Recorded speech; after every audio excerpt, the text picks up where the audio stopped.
Hello and welcome to our channel Let's Conquer History. So this is our first video based on the chapter Bricks, Beads and Bones, which is the first chapter of our History NCERT book based on the Harappan civilization, also known as the Indus Valley civilization. So friends, I'll speak in English, both Hindi and English, so that we all are comfortable with. So let's begin with a short introduction of the chapter. जानते हैं ये chapter Harappan civilisation पर based है. तो जो first question arise होता है वो ये है कि हरप्पन सिविलाइजेशन या फिर इंडस वैली सिविलाइजेशन ये नाम क्यों पड़ा. तो उसका रीजन है हरप्पन सिविलाइजेशन इसलिए इसका नाम पड़ा क्योंकि इस रीजन का जो पहली साइट इंडस वैली सिविलाइजेशन की जो पहली साइट आर्कियोलॉजिस्ट को मिली वो थी हरप्पा. हरप्पा कहाँ है? दिस पाकिस्तान में हरप्पा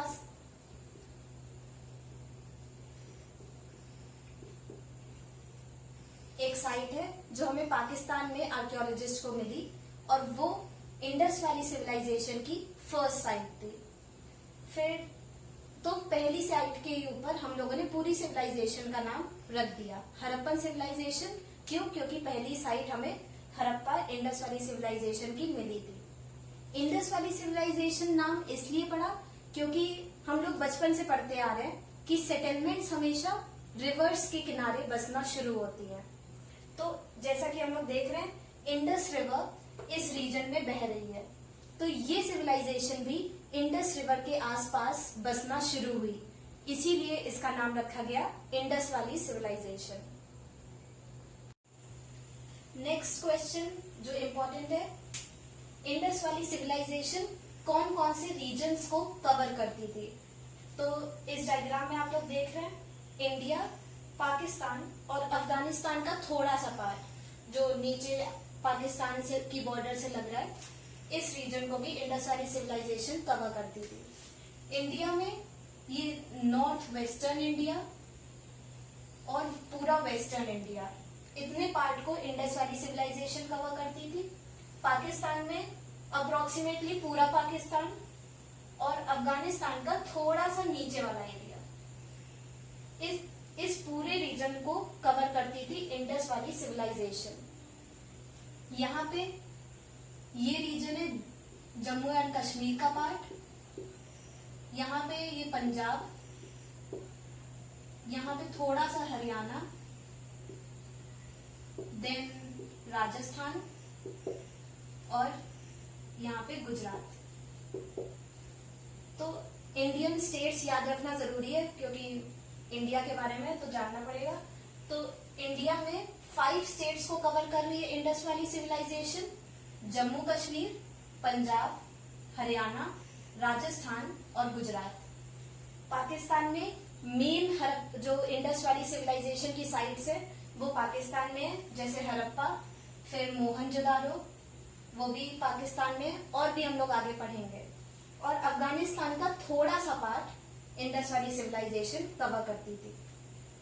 पर अफगानिस्तान में जो हरप्पन साइट्स हैं उन पर ध्यान देने की जरूरत नहीं है क्योंकि हमारे कोर्स में अफगानिस्तान की साइट्स नहीं है. मेनली हम लोग इंडिया और पाकिस्तान पर फोकस करेंगे. Next important thing, time period. किस टाइम पीरियड में एग्जिस्ट करती थी हरप्पन सिविलाइजेशन.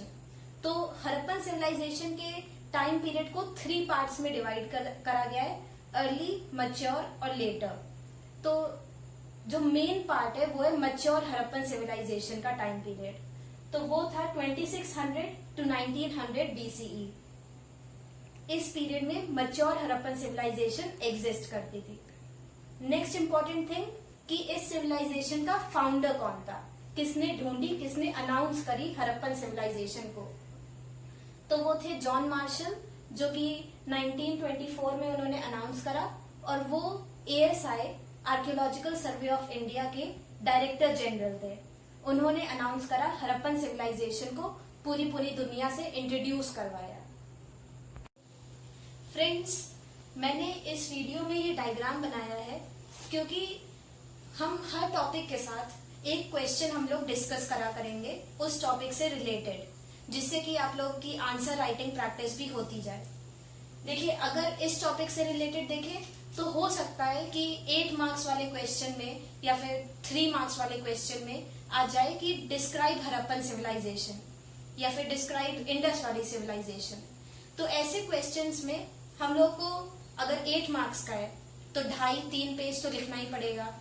इतने बड़े आंसर के लिए बेस्ट थिंग रहती है कि हम लोग कोई डायग्राम या फिर फ्लो चार्ट का यूज करें।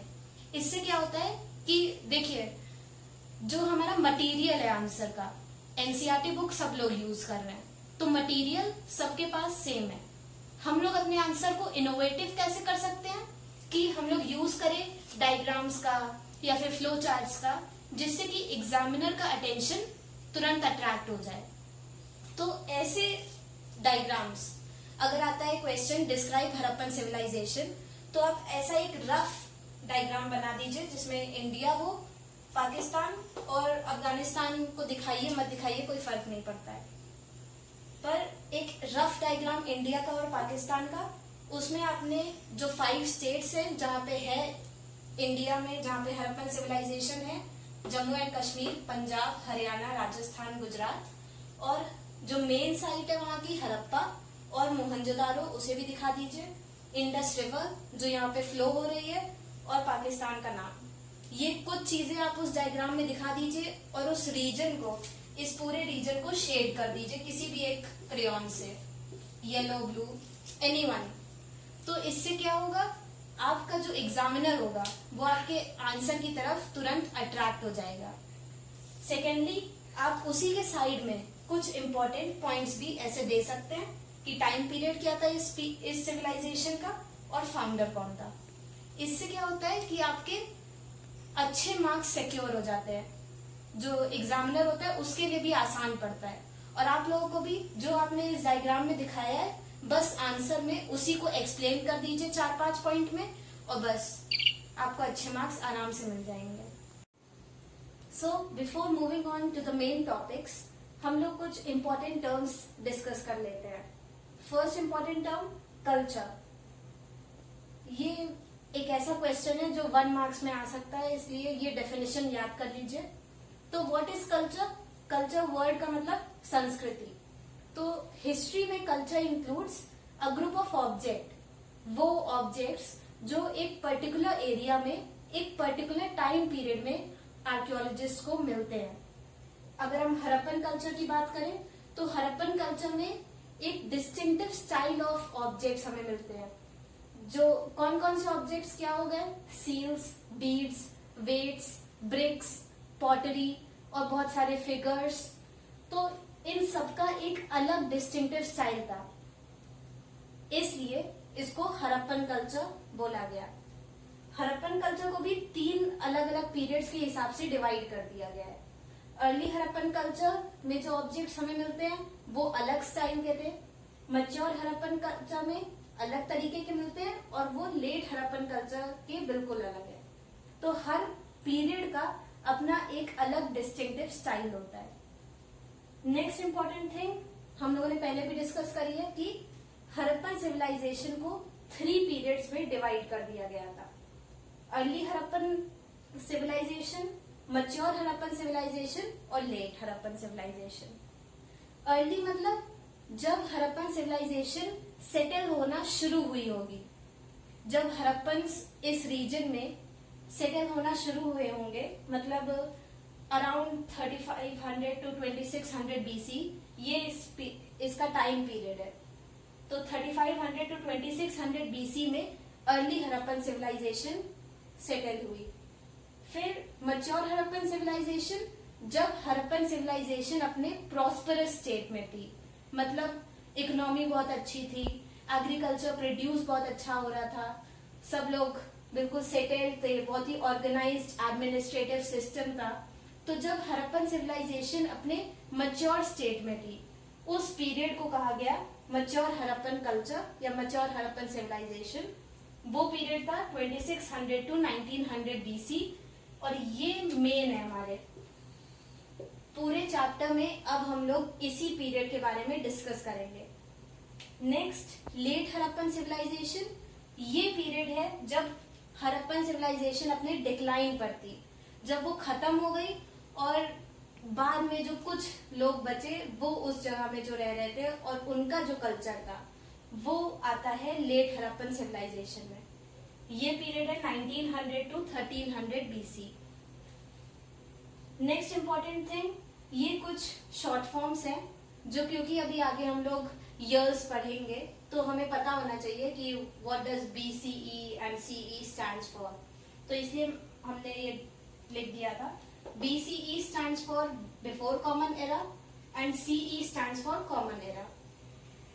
नेक्स्ट इंपॉर्टेंट थिंग, ये स्मॉल लेटर C, ये इंपॉर्टेंट है, 1 मार्क्स वाले क्वेश्चन में आ सकता है कि ये small letter C, what does small letter C stands for? So it stands for circa. Circa is a Latin word which means approximately. Approximately मतलब लगभग। तो like circa we can write C, small c, small c, circa 2600 to 1900 BC, मतलब approximately 2600 से 1900 BC। Now moving on to our main first topic, subsistence strategies. Subsistence strategies means जो survival strategies थी, रहने के लिए जो strategies हड़प्पन्स यूज करते थे। तो जीने के लिए, सर्वाइवल के लिए क्या क्या चीजें हमें चाहिए? हवा, पानी और खाना। तो हवा और पानी तो हमें आराम से मिल ही रहा था। अब खाने के लिए जो उनकी डाइटरी प्रैक्टिसेस थी वो आर्कियोलॉजिस्ट कैसे रिकंस्ट्रक्ट करते हैं ये हम लोग पढ़ेंगे। तो फूड, जो आर्कियोलॉजिस्ट हैं, फर्स्ट क्वेश्चन ये अराइज होता है कि कैसे हम लोग उनकी डाइटरी प्रैक्टिसेस को रिकंस्ट्रक्ट करते हैं। तो आर्कियोलॉजिस्ट चार्ड ग्रेन्स मतलब चार्ड माने बर्न्ड, तो जो बर्न्ड ग्रेन्स जो कि हमें पॉट्स में या फिर सॉइल में बरेड अब हम आर्कियोलॉजिस्ट को मिलते हैं, उनको यूज करके आर्कियोलॉजिस्ट रिकंस्ट्रक्ट करते हैं हड़प्पन्स की डाइटरी प्रैक्टिसेस को। तो कौन कौन से ग्रेन्स हमें मिले हैं? Wheat, barley, millets, lentils, rice भी मिला है पर कम अमाउंट में मिला है। मिलेट्स मेनली गुजरात में मिले हैं, राइस कम अमाउंट में मिला है। तो उसका मेन रीजन ये है कि अगर आप लोग याद करें तो अभी जो हमने डायग्राम बनाया था, तो इंडस वाली सिविलाइजेशन मेनली जिस रीजन में है वो थार डेजर्ट वाला रीजन है, वो एरिड रीजन है जहाँ पे इतनी ज्यादा बरसात नहीं होती है। इसी वजह से, और हम लोग जानते हैं कि राइस के कल्टीवेशन के लिए प्लेंटी ऑफ वाटर चाहिए, बहुत ज्यादा अमाउंट में वाटर चाहिए होता है। इसीलिए हो सकता है इसी वजह से राइस का जो एविडेंस है, राइस के ग्रेन्स हमें बहुत कम मिलते हैं। जो भी कल्टीवेशन होता होगा राइस का वो इंडस रिवर के बैंक्स पे जो लोग कल्टीवेट करते होंगे, नहीं तो राइस के ज्यादा एविडेंस नहीं मिलते। तो मेन ग्रेन्स क्या थी? वीट, बार्ले, मिलेट्स हमें गुजरात में मेनली मिलते हैं, लेंटिल्स, चिकपीस और एक्सेट्रा बहुत सारी चीजें। नेक्स्ट एनिमल प्रोडक्ट्स, जैसे ये थे प्लांट प्रोडक्ट्स। तो प्लांट प्रोडक्ट्स कौन स्टडी करता है? Archaeobotanist. Botany is the study of plants. तो archaeobotanist, archaeo is the short form of archaeologist. तो archaeobotanist they study plants. Similarly animal products को कौन स्टडी करता है? आर्कियोजूलॉजिस्ट। सो अगर हम एनिमल प्रोडक्ट्स के बारे में डिस्कस करें तो सबसे पहले हड़प्पन्स की डाइट में था मिल्क।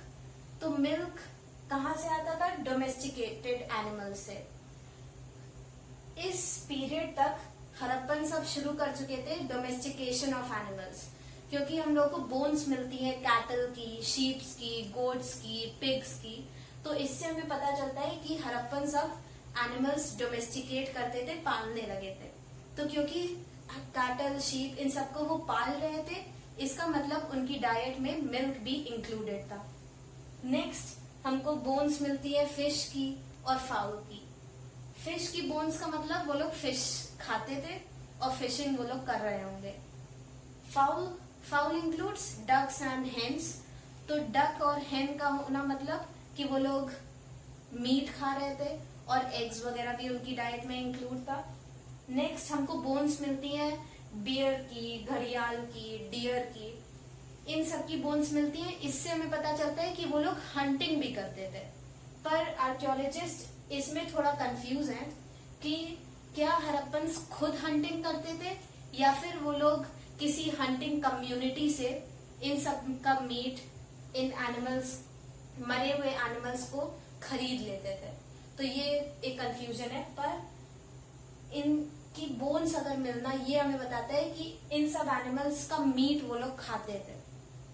नेक्स्ट और लास्ट इनकी जो डाइट में थी चीज वो थी स्पाइसेस।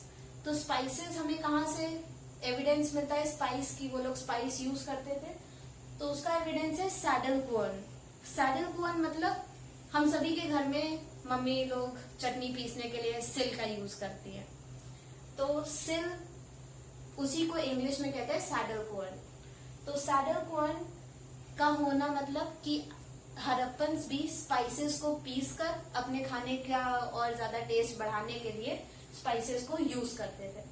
तो अगर हम लोग इसका एक शॉर्ट समरी बनाएं तो डाइटरी प्रैक्टिसेस में क्या क्या चीजें हड़प्पन्स खाते थे? फर्स्टली ऑब्वियस है, प्लांट प्रोडक्ट्स वो लोग खा रहे थे, fruits, vegetables. Secondly grains cultivation वो लोग शुरू कर चुके थे, इसलिए ग्रेन्स भी अब उगाते थे। और उसमें क्या क्या आता है, कौन कौन से ग्रेन्स वो लोग कल्टीवेट करते थे? व्हीट, बार्ले, मिलेट्स, राइस कम अमाउंट में, लेंटल्स, चिक पीज एटसेट्रा। एनिमल प्रोडक्ट्स में अगर हम देखें तो मिल्क से हमें पता चलता है कि अब डोमेस्टिकेशन ऑफ एनिमल्स शुरू हो गया था। और डोमेस्टिकेशन ऑफ एनिमल्स का एविडेंस क्या है कि जो हमें बोन्स मिलती है कैटल की, शीप की, गोट की एटसेट्रा। फिर बोन्स ऑफ फिश का मतलब कि अब फिशिंग वो लोग करते थे। फाउल का मतलब कि अब मीट और एग्स भी उनकी डाइट में था। और बोन्स ऑफ बोर एंड घड़ियाल का मतलब कि हंटिंग वो लोग करते थे और फिर से मीट उनकी डाइट में था। लास्ट स्पाइसेस भी वो लोग अपनी टेस्ट बढ़ाने के लिए यूज करते थे। Now we will study about the agricultural techniques used by Harappans. Grains evidence है कि हड़प्पन्स कल्टीवेशन प्रैक्टिस करते थे। तो सबसे पहला एविडेंस हो गया एग्रीकल्चर प्रैक्टिस होने का कि ग्रेन्स हमें मिलते हैं, तो इसलिए हम लोग ये मान सकते हैं कि हड़प्पन्स एग्रीकल्चर प्रैक्टिस करते थे। नेक्स्ट, आर्कियोलॉजिस्ट को टेराकोटा मॉडल्स मिलते हैं। What is terracotta? टेराकोटा एक क्ले है, क्ले मड, जिसको बेक करके बहुत सारे पॉट्स और फिगर्स हड़प्पन्स बनाते थे। तो हम आर्कियोलॉजिस्ट को टेराकोटा मॉडल्स मिलते हैं ऑक्स के। तो ऑक्स को आर्कियोलॉजिस्ट ऐसा मानते हैं कि अगर उस समय ऑक्स को डोमेस्टिकेट किया जाता था तो हो सकता है कि ऑक्स को यूज किया जाता हो खेतों को जोतने के लिए, प्लगिंग करने के लिए। तो आर्कियोलॉजिस्ट ऐसा एक्सट्रापोलेट करते हैं कि हो सकता है ऑक्सन को यूज किया जाता हो प्लॉइंग के लिए। नेक्स्ट, हमें टेराकोटा मॉडल्स प्लाव के भी मिलते हैं। प्लाव माने हल जिससे खेतों को जोता जाता है। तो हम लोग को टेराकोटा मॉडल्स मिलते हैं प्लाव के। कहाँ कहाँ पर मिले हैं? चोलिस्तान में, चोलिस्तान हड़प्पन साइट है पाकिस्तान में। और बनावली हड़प्पन साइट है हरियाणा में, इंडिया में। तो ये भी हमें बताता है प्लाव के एविडेंस कि उस समय हल का यूज हो रहा था, तो मतलब कल्टीवेशन प्रैक्टिस करते थे वो लोग। नेक्स्ट, हमको मल्टी क्रॉपिंग के भी एविडेंस मिलता है। मल्टी क्रॉपिंग मतलब एक ही लैंड पर बहुत सारे अलग अलग क्रॉप्स को उगाना एक साथ। तो मल्टी क्रॉपिंग के भी एविडेंस मिलते हैं। कहाँ पर? कालीबंगन में। कालीबंगन एक हड़प्पन साइट है राजस्थान में। तो कालीबंगन में हमको एक प्लाउड फील्ड का एविडेंस मिलता है, जिसमें जो निशान है हल के वो राइट एंगल पर है। तो दो अलग अलग डिफरेंट डायरेक्शन में है हल के निशान, इसीलिए ऐसा आर्कियोलॉजिस्ट मानते हैं कि वहां पर दो अलग अलग तरीके के क्रॉप्स एक साथ उगाए जा रहे थे उस फील्ड पर। तो इससे हमें पता चलता है कि हड़प्पन्स मल्टी क्रॉपिंग भी करते थे। नेक्स्ट, हार्वेस्टिंग टूल्स भी हमको बहुत सारे मिलते हैं। जैसे प्लाव मिल रहा है प्लगिंग के लिए, वैसे ही हार्वेस्टिंग के लिए, हार्वेस्ट माने कि जब प्लांट्स क्रॉप्स उग गए तो उन क्रॉप्स को काटने के लिए जो टूल्स यूज हो रहे थे जैसे सिकल, तो हमको कॉपर सिकल एक एविडेंस मिलता है हड़प्पन साइट से, जो कि हमें बताता है कि हार्वेस्टिंग टूल्स भी वो लोग यूज कर रहे थे। Last, irrigation techniques. एग्रीकल्चर के लिए खेतों को पानी देना होगा, इरिगेशन करना होगा, तो इरिगेशन टेक्निक्स जो हड़प्पन यूज करते थे, तो उसमें फर्स्ट कैनाल्स। तो कैनाल्स के एविडेंस हमें मिलते हैं शोरतुगाई में। शोरतुगाई हड़प्पन साइट है अफगानिस्तान में।